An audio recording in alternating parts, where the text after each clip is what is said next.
Hello dear students, welcome to Srijan का संकल्प। मैं पारुल पढ़ रहे हैं ईवीएस क्लास 3 चैप्टर 8।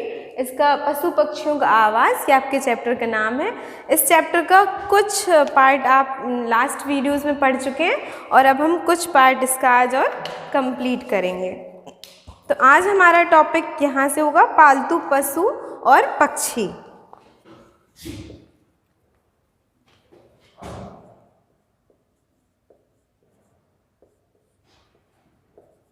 पालतू पशु और पक्षी, इसका जो और टॉपिक लास्ट वीडियोस में जो आपने कवर किए हैं उसमें उनके आवास यानी कि घर के बारे में बात की गई थी। अब हम पालतू पशु और पक्षियों की बात करेंगे इस टॉपिक में। तो इस टॉपिक में जैसे कि लिखा है, आप अपनी बुक में देख सकते हैं, अपने चैप्टर को लिखा हुआ है कि कुछ पशु पक्षियों को हम अपने घर में पालते हैं, इनके लिए हम अपने घर में रहने का स्थान बनाते हैं। कुछ पशु पक्षी बिना हमारी मर्जी के भी हमारे घर में रहते हैं। अच्छा, अब इस टॉपिक का जैसे कि नाम है पालतू पशु और पक्षी, तो आप समझ रहे हैं कि कुछ पालतू मतलब पालने वाले कुछ जानवर, कुछ पशु पक्षी ऐसे होते हैं जिनको आप घर में पालते हैं, है ना। तो उन्हीं के बारे में आप इसमें पढ़ रहे हैं कि कुछ पालतू पशु पक्षी कौन कौन से होते हैं। तो उन्होंने इस पैराग्राफ में आपको ये बताया है कि कुछ पशु पक्षी जो होते हैं पालतू, कुछ ऐसे होते हैं कि जिनको हम पालते हैं, है ना। जैसे कि गाय, भैंस, कुत्ता, बिल्ली को भी बहुत लोग पालते हैं। तो उनको हम पालते हैं। पालते इन द मीन्स कि उनकी पूरा केयर करते हैं, उनको अपने घर पे रखते हैं, उनको सुबह शाम टाइम से खाना देते हैं, उनको नहलाते हैं, उनका अगर उनको कोई प्रॉब्लम होती है तो उनकी दवाइयाँ कराते हैं, जिनको हम पाल करके रखते हैं, है ना। तो हमें उनकी हमेशा देख रेख भी करनी चाहिए। और कुछ इस टॉपिक में कहा गया है कि कुछ ऐसे होते हैं जिनको आप पालते नहीं हैं, मतलब आपकी मर्जी नहीं होती है, लेकिन वो फिर भी अवेलेबल ही होते हैं आपके घर में और हमेशा रहते हैं। जैसे कि छिपकली, ठीक, छिपकली को कोई ऐसे पालता नहीं है नॉर्मली, लेकिन वो सबके घर में रहती है, पली ही रहती है। उनका घर में दीवार पे या किसी भी जगह पर एक कोना होता है जहाँ वो रहती है और पूरे घूमती रहती है और फिर वहाँ जाके छिप जाती है। मकड़ी, है ना, मकड़ी को कोई पालता है लेकिन वो सबके घर में रहती है। और क्या है, और सॉरी, बहुत सारे ऐसे जैसे कि यही छिपकली, मकड़ी, मक्खी, मच्छर, ये सब चीज़ें जो हैं जो ये हमारी बिना मर्जी के हमारे घर पे रहते हैं। तो इस टॉपिक में सिर्फ इतना ही आपको बताया गया है कि कुछ पशु पक्षियों को हम अपने घर में पालते हैं, इनके लिए हम अपने घर में रहने का स्थान बनाते हैं। मतलब कि जैसे अगर आप कुत्ते को पालेंगे या गाय भैंस को पालेंगे तो उनके लिए एक जगह बनाएंगे, गायों को बांधेंगे, भैंस को बांधेंगे, है ना। तो उनका एक स्थान होगा जहाँ पर आप उनको पालते हैं। लेकिन कुछ जो होते हैं उन्हें हम नहीं पालते हैं, फिर भी वो हमारे घर में रहते हैं। नेक्स्ट पेज में आपका चित्र को देखो और लिखो। तो नेक्स्ट पेज में आपके कुछ चित्र दिए हैं और उसके नीचे 2 लाइन हैं जिसमें कि लिखा है कि हमारी मर्जी से घर में रहने वाले और हमारी मर्जी के बगैर रहने वाले। अच्छा, अब इस चित्र से आपको जो भी टॉपिक में है वो क्लियर हो जाएगा। कुछ जो हैं वो आप सच में पालते हैं, वो आपकी मर्जी से घर में रहते हैं, लेकिन कुछ हैं आप नहीं पालते हैं, फिर भी वो आपके घर में रहते हैं।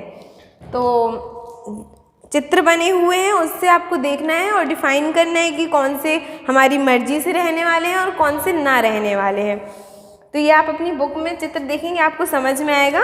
मैं नाम लिख देती हूँ कि क्या क्या है ना। हम इधर पे नाम लिखते हैं।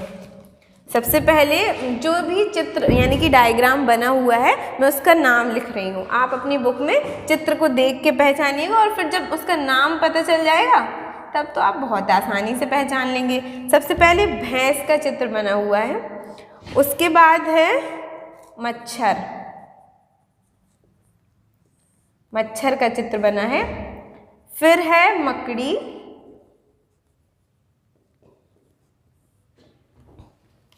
उसके बाद है मुर्गी, मुर्गी या मुर्गा, फिर है कबूतर,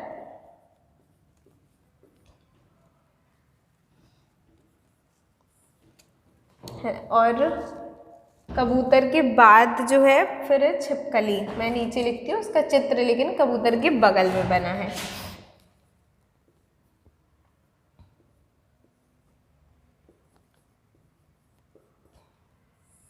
छिपकली, उसके बाद है चूहा, उसके बाद बना हुआ है घोड़ा। आपको ज़्यादा इसमें टफ नहीं है, सोचने की ज़रूरत है नहीं, आराम से बन जाएगा, क्योंकि ये ऐसे जानवर हैं जिनको आप सभी जानते हैं, है ना। तो इसके बाद बनी हुई है बकरी, देन कुत्ता,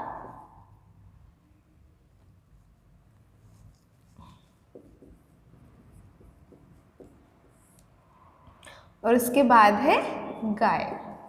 ये आपकी बुक में जो ये क्वेश्चन पूछा गया है उसके ये कुछ इस हिसाब से चित्र बने हुए हैं, ठीक है। अब आपको इनमें से उन्होंने पहली लाइन जो है वो उन्होंने लिखा है हमारी मर्जी से घर में रहने वाले। हमारी मर्जी से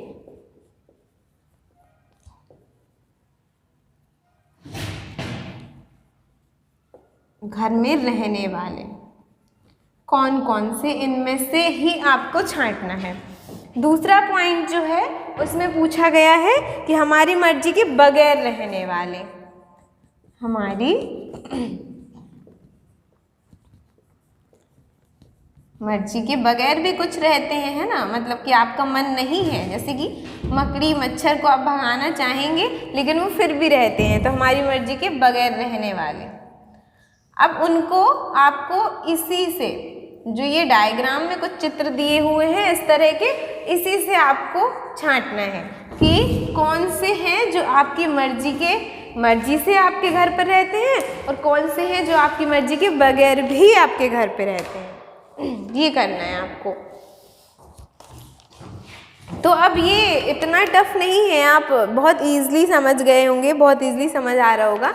जैसे कि हमारी मर्जी से घर में रहने वाले, अब इनमें से आपको दिख रहा है कि आपकी मर्जी से कौन कौन से रह सकते हैं। जैसे कि भैंस को लोग पालते हैं, तो भैंस का नाम इधर आ जाएगा, मर्जी से रहने वाले, है ना।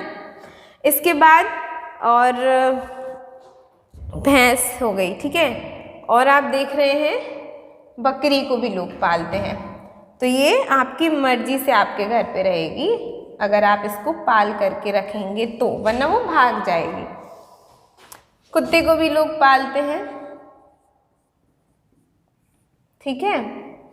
इसके बाद गाय भी आपकी इसी ऑप्शन में आ जाएगी, आप गाय पालतू जानवर है, लोग पालते हैं, है ना। और क्या बचा हुआ है, अच्छा अभी देखते हैं।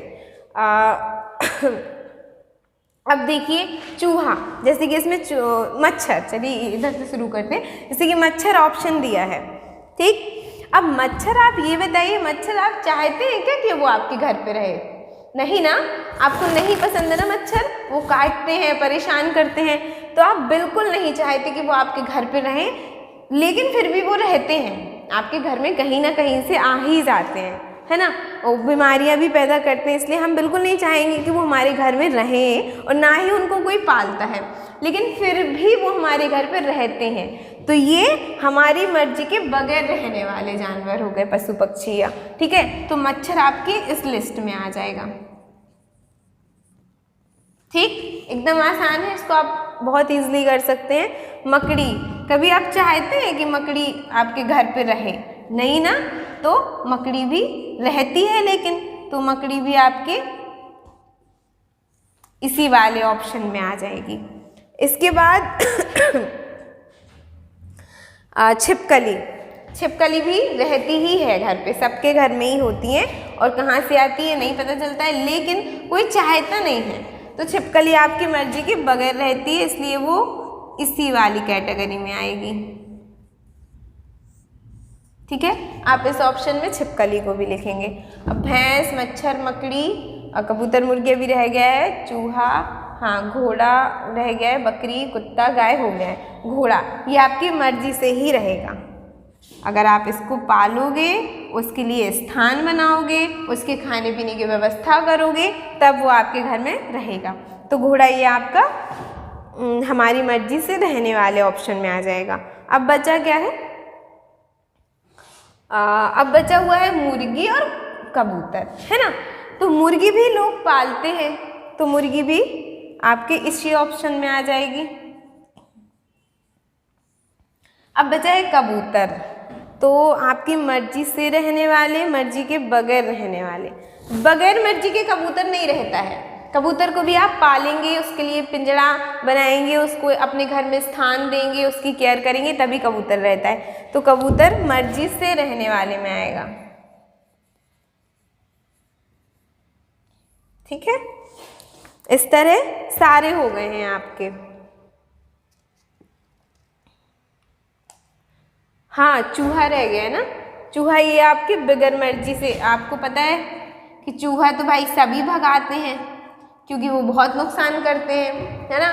तो कोई नहीं चाहता कि चूहा आपके घर में रहे, कुछ भी चीज़ काट देगा, कुतर देगा। तो चूहा आपकी बगैर मर्जी से, लेकिन फिर भी सबके घर में कहीं ना कहीं से आ ही जाते हैं। तो चूहा भी आपका इसी ऑप्शन में आ जाएगा। ठीक, सब हो गया। भैंस, मच्छर, मकड़ी, मुर्गी, कबूतर, छिपकली, चूहा, घोड़ा, बकरी, कुत्ता, गाय, ये सब हो गए। कुछ इसमें से कुछ ऐसे हैं जो आपकी मर्जी से रहते हैं और कुछ ऐसे हैं जो आपकी बगैर मर्जी से रहते हैं लेकिन आपके घर में रहते हैं। ठीक, तो बगैर मर्जी से भी रहने वाले हमने समझ लिए और मर्जी से रहने वाले भी हमने समझ लिए। तो ये आपको बहुत आसानी से समझ में आ गया होगा। सब इनको जानते हैं, छिपकली को सब देखे हैं, ये सभी पशु पक्षी ऐसे हैं कि सब लोग इनको जानते हैं, इसीलिए इस क्वेश्चन को करने में आपको कोई परेशानी बिल्कुल भी नहीं आएगी। ठीक है, तो ये चित्र बनाएं, आप चित्र से देख के समझिएगा कि कौन सा जानवर है ये, इसका क्या नाम है, ये कहाँ रहता है, और भी इसके बारे में जानने की कोशिश करिए कि अगर हमको इनको पालना है तो हम उनके लिए किस तरह उनकी केयर कर सकते हैं, किस तरह सुरक्षा कर सकते हैं, उनको पालने की क्या क्या बंदोबस्त करने पड़ेंगे, उनका स्थान किस तरह होना चाहिए, कैसे में वो सरवाइव कर सकते हैं। ठीक है, तो इसके बाद है आपकी एक्सरसाइज, अभ्यास, यानी कि प्रश्नों के उत्तर लिखना है। ठीक है, ये हम नेक्स्ट वीडियो में कवर करेंगे। तब तक आप चैप्टर तो कंप्लीट हो गया है आपका। अब आप इस चैप्टर से पूरा एकदम क्लियर कर लीजिएगा कि पूरा फिर से पढ़ने की कोशिश करिए, जिससे कि मैं हर बार यही कहती हूँ कि आपको एक्सरसाइज करने में कभी भी प्रॉब्लम नहीं आएगी। तो तब तक आप चैप्टर को पढ़िए, उसके बाद हम एक्सरसाइज कराएंगे तो अच्छे से बन जाएगी, वो हम नेक्स्ट वीडियो में कवर कराएंगे। ठीक है, थैंक यू सो मच। आप अपना खूब ख्याल रखिए, खूब पढ़ते रहिए, थैंक यू।